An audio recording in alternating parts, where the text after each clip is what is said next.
생활 속 법률 히어로 이승우 변호사의 사건 파일.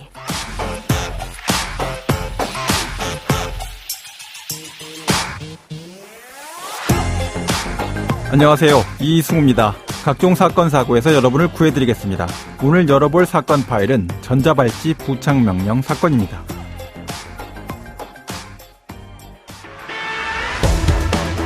스토킹에서 시작된 흉악 범죄가 잇따라 발생하자 정부가 대책을 내놨습니다. 살인과 강도, 성범죄에 더해 스토킹 범죄자에게도 전자발찌를 부착하는 방안을 추진하기로 했습니다. 사건 파일 오늘 주제는 소위 전자발찌로 불리고 있는 위치 추적 전자장치 부착명령에 대한 것입니다. 법무부에서 스토킹 범죄에도 전자장치 부착명령을 제도화하겠다라는 뜻을 밝혔고요. 이렇게 전자장치 부착명령 제도와 부착명령이 적용되는 범죄가 여러 가지가 될 것 같습니다. 그 범죄에 대해서 법무법인 법생 신명철 변호사와 함께 알아보도록 하겠습니다. 안녕하세요, 변호사님. 안녕하세요, 신명철 변호사입니다. 네. 자, 성범죄자들에게 부착할 수 있는 전자발찌다. 이제 이렇게 알고 계신 청취자분들이 많을 텐데요. 네. 이제 스토킹 범죄까지 확대될 것으로 보입니다. 네, 최근 법무부에서 이 스토킹 범죄를 저지른 사람에게 전자발찌를 부착할 수 있도록 전자장치 등에 관한 법률의 개정안을 2022년 8월 17일 입법 예고했습니다. 네네. 그래서 이 전자발찌라는 거는 2008년에 처음 우리나라에 이제 도입이 되었고, 처음에는 성폭력 범죄를 저질러서 처벌받은 사람 중에서 다시 이 성폭력 범죄를 범할 위험성이 있다고 인정되는 사람한테 이 위치를 확인할 수 있는 전자장치를 부착해서 행적을 추적해서 이 성폭력 범죄 재발을 예방하기 위해서 시작이 되었습니다. 네. 그런데 이제 그 이후에는 성폭력 범죄뿐만 아니라 미성년자 대상 유괴 범죄라든지 살인 범죄, 강도 범죄까지 확대돼서 현재 시행 중에 있습니다. 부착 명령 자체가 효과가 있다라고 보고 점차 이제 확대 시행 중에 있는 상태에 있다라는 얘기신데. 네. 자, 법무부가 스토킹 범죄의 특성상 강력 범죄로 이어질 개연성이 있다라고 취지를 설명했고요. 실제로 이제 스토킹 범죄가 살인으로 이어진 사건들이 꽤 있었죠? 네, 맞습니다. 우리가 대표적으로 알고 있는 노원구 세모녀 살인 사건이 있는데요. 네. 이게 이제 게임을 통해서 알게 된 이 여자 A 씨의 집을 찾아가고 또 상습적으로 스토킹을 하다가 이 A 씨가 찾아오지 말고 연락도 하지 말라고 경고를 하니까 퀵 서비스 기사를 위장해가지고 A 씨 집에 침입해서 A 씨의 동생을 살해하고 그 다음에 귀가한 A 씨 어머니를 살해하고 그 다음에 A 씨를 순차적으로 살해한 이 노원구 세모녀 살인 사건이 있고요. 네. 또 6개월 정도 사귀다가 헤어지니까 지속적으로 연락해서 폭언이나 살해 협박을 해서 경찰로부터 이 신변 보호를 받고 있던 이 피해자를 거주지에서 흉기로 찔러서 사망케 한 김병찬 사건 등이 있어서 사회적으로 공분을 일으킨 사례가 있습니다. 네. 자, 그럼 지금까지 이제 전자발찌를 부착시킬 수 있는 이제 범죄들 이런 이제 규정들이 여러 가지가 있는데 어떤 것들이 있는지 좀 정리를 좀 해주시죠. 네, 일단은 현재 이 전자장치를 부착할 수 있는 범죄는 4가지 유형으로 볼 수 있는데요. 네. 첫 번째는 성폭력 범죄입니다. 성폭력 범죄 같은 경우는 강간이라든지 유사 강간, 강제추행, 강간상해치상, 미성년자 간음추행 이런 성폭력 범죄들이 있고, 이제 미성년자를 대상으로 약취나 유인, 또 인신매매, 인질강요, 인질강도 등을 하는 이 미성년자 대상의 유괴 범죄들이 있고요. 그리고 이제 살인범죄, 또 전속살해나 영아살해 등의 이런 범죄가 있고, 마지막으로 이제 강도나 특수강도 같은 이 강도 범죄가 있습니다. 네. 자, 지금 이제 언급해 주신 이런 범죄들을 저지른 모든 범죄자들에게 전자발찌 채우진 않죠? 네, 맞습니다. 네. 그러면 언제 어떤 절차, 어떤 요건, 과정을 통해서 전자발찌를 채우는 부착명령을 내게 되는 건가요? 예. 아무래도 이 전자장치를 부착하는 건 이제 신체 제한이기 때문에 네네. 그 법률 요건에 대해서 법에 이제 좀 상세하게 규정이 되어 있는데요.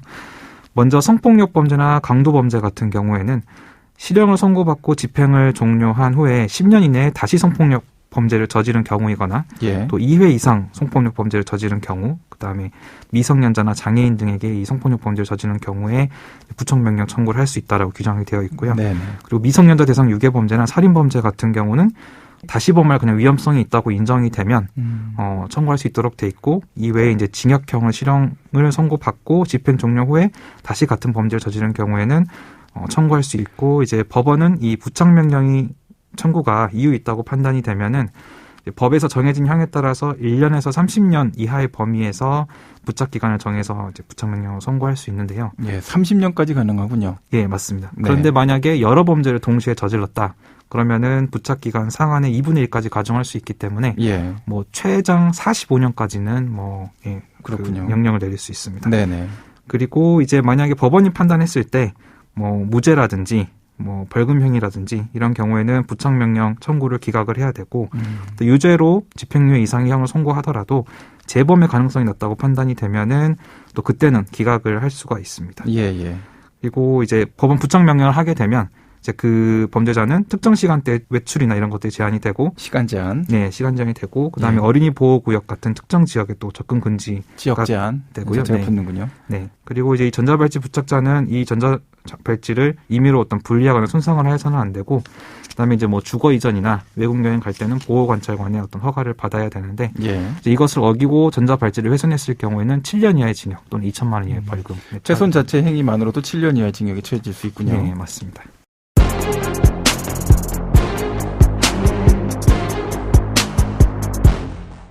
자, 최근 스토킹 범죄로 법원의 실형 선고가 나오고 있는데요.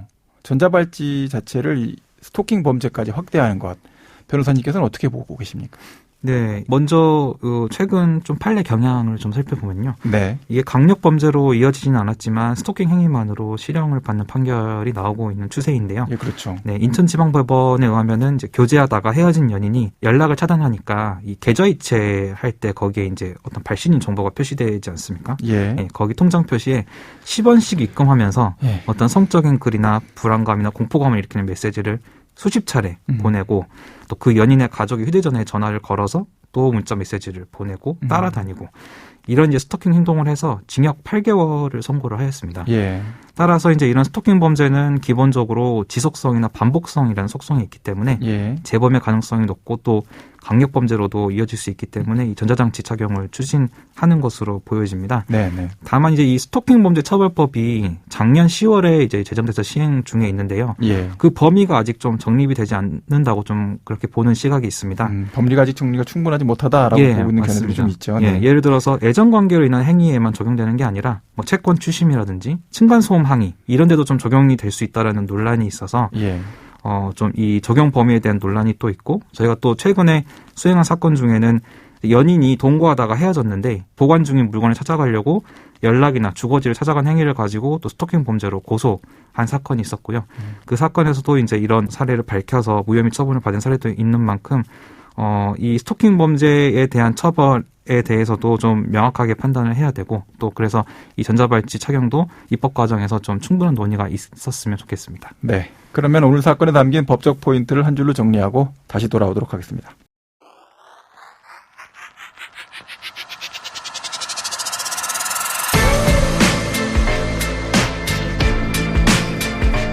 이럴 땐 법대로. 대법원은 전자발찌 부착을 범죄자인 행위자가 야기할 장래의 위험을 감소시키는, 그래서 새로운 범죄 피해 방지를 위한 사회 방위를 목적으로 하는 보완 처분이다, 이렇게 판단한 바가 있습니다. 성범죄, 살인, 강도, 스토킹 범죄와 관련된 부착 명령은 이와 같은 성격의 보완 처분에 해당한다라고 할 수 있습니다. 자, 한편으로 또 다른 전자발찌 부착 처분의 용도는 혐오 시설로 이제 기피되고 있는 교도소와 같은 구금 시설 부족을 해결할 대안적 형사처벌, 대안적 형사 제재 수단, 이제 이것으로 사용해야 된다라는 것인데요.